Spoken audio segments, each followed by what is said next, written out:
Shayla and Robert met on an online dating website. I never thought I would meet somebody on the internet, but I decided to try it out. When I first saw her picture, I was like, just wow, she's gorgeous. He was just in awe that I contacted him. Soon we were texting all day and all night. This is a stranger. No matter how much texting, talking, emailing they could possibly be doing, you really don't know this person. I felt a really strong connection with Shayla. A lot of it seemed like a fantasy. How could I be lucky enough to meet this just perfect woman? Robert and I decided through text message that we wanted to get married. Hearing her talking about marriage, I was in disbelief. When I told my mom that I was going to visit Robert, she got very worried. I just felt like before you go, I'd like to know his full name, his birthday, his address, his phone number. She definitely wanted to find out if he had any kind of criminal record or did any major crimes. If something happens, I want to be able to tell somebody where my daughter went and who she's with. When we finally met each other in person, everything fell into place. The connection became reality. I knew for sure that I wanted to marry him. Felt right. Do you get the sense that your mother's concerned about how this is going? I definitely feel that she's concerned about how this is going. Do you get the sense that I'm concerned about how it's going? I do get the sense that you're concerned as well. Do you get the sense that the audience is concerned When I about heard how the this is going? sound of the audience, yes. Are you concerned about how this is going? Yes. Uh-oh. So why is everybody concerned? Well, they're concerned because me and Robert have known each other, like you said, for 10 weeks. So, I mean, that's understandable because lots of people will date for years before they decide to get married. Now, how long was it before you decided you were in love with him? About 3 weeks. Okay, had you met him by that time? No. And how long before you decided that you wanted to marry him? Be honest. Right away, like within the first 2 to 3 weeks. Before you met him? Correct. So you decided you were going to marry this guy before you ever met him? And then going to visit him was kind of clarifying whether that was You were just true. confirming? Yeah, confirming. Okay, would you consider yourself desperate? No. You met somebody via the internet. You never met them. You just typed with somebody via the internet, and you decided you were in love with them, never met them. They didn't bother you?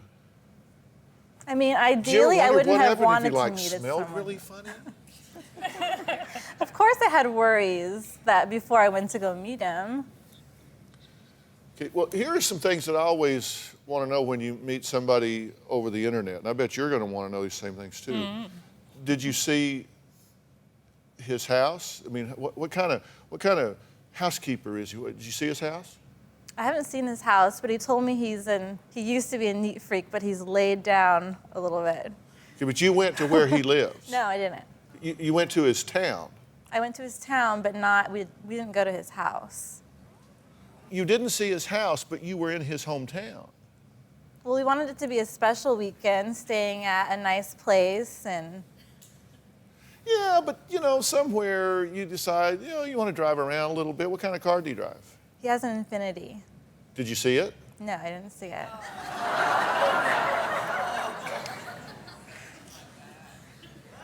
You didn't see his house, and you didn't see his car. He met you at the hotel you reserved and checked into. He reserved and checked us in. Uh-huh. Did it strike you odd that he didn't take you to his house? No. Does it strike you odd now that I'm bringing it up? I mean, I would like to see his house sometime, but we didn't see it that weekend. And I trust him. I asked him about the neighborhood and the area. And Did you like his mother? I haven't met his mom. Does she live in the town? She does. Robert, are you there? Yes, sir. Do you have any concerns that she's willing to marry you before she even met you?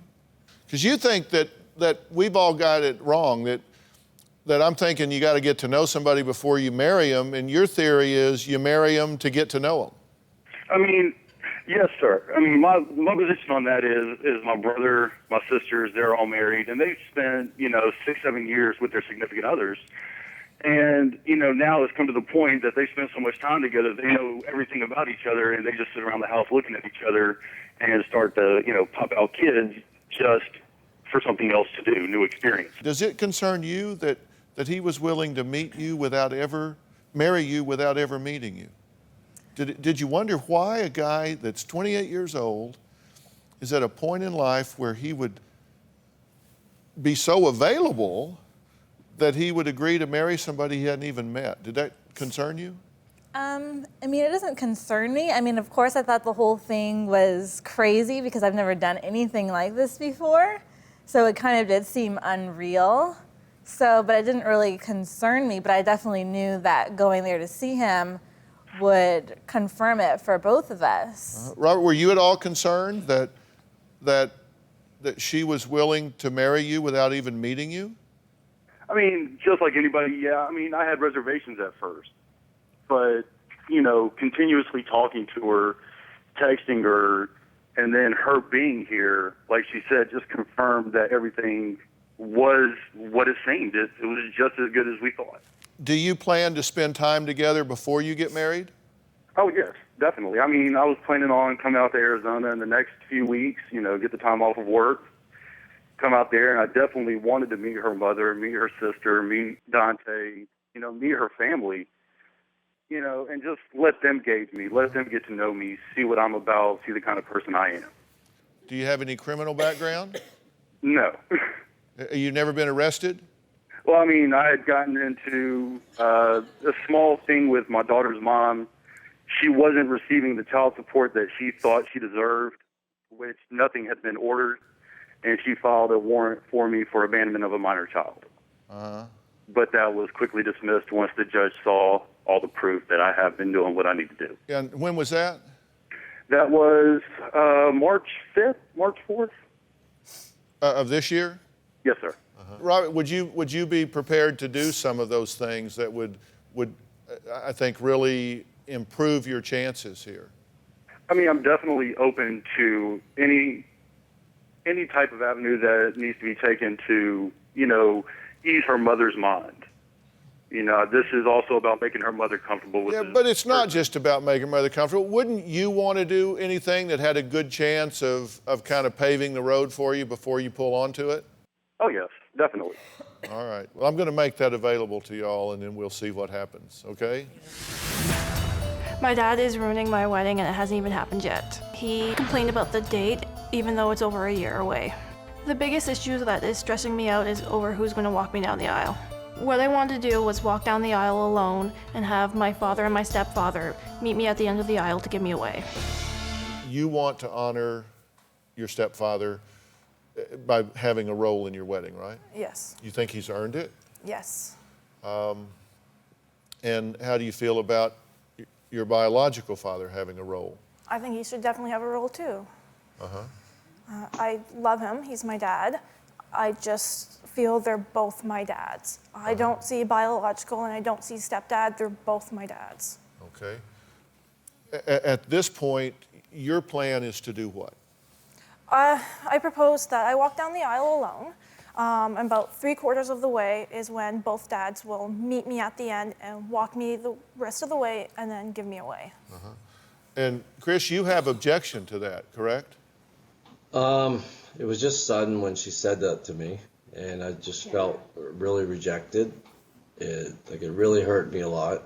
I just feel it's my job. Right. But it's not your wedding. Although it may be your job, it's not your wedding. This is your daughter's wedding, and hopefully it will be the only one she'll ever have. It's very important to her that this dream day, this rite of passage, this moment, will be what she feels in her heart is the right thing in honoring the people in her life.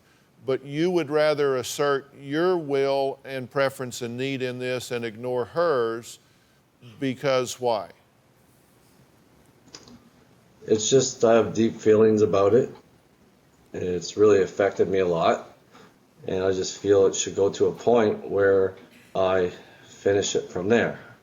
All right, well, we've got to take a break. And when we come back, I'm going to at least tell you what I think about this to both of you, and we'll see if we can come to some kind of point of agreement. We'll be right back. you want everybody to be there and be happy, right? I do.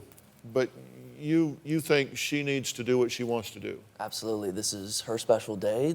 Everything should be the way she wants it, and everybody should understand that. Yeah, and you understand you don't get much of a vote in all this, right? Absolutely. I told her that from day one. I said, whatever you want, this is your wedding. If you want my opinion, I'll give it. Yeah, you just need to show up when you're told. That's right. Yeah. And my job is just to show up. Yeah, exactly. With a good attitude. Absolutely, yeah. Okay, and he's got a good attitude about this, right? He does. Chris, do you think that this is a time in your life that you might step up and give a real gift to your daughter of saying, you know what, this situation needs a hero, and I don't want to put my daughter in the middle.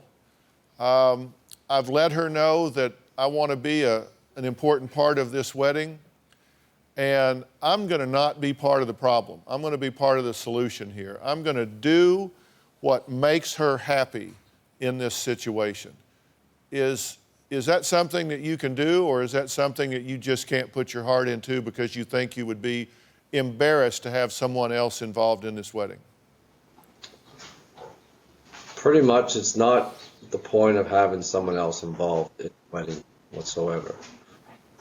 It's just that one point that I feel that it's her day. I understand that.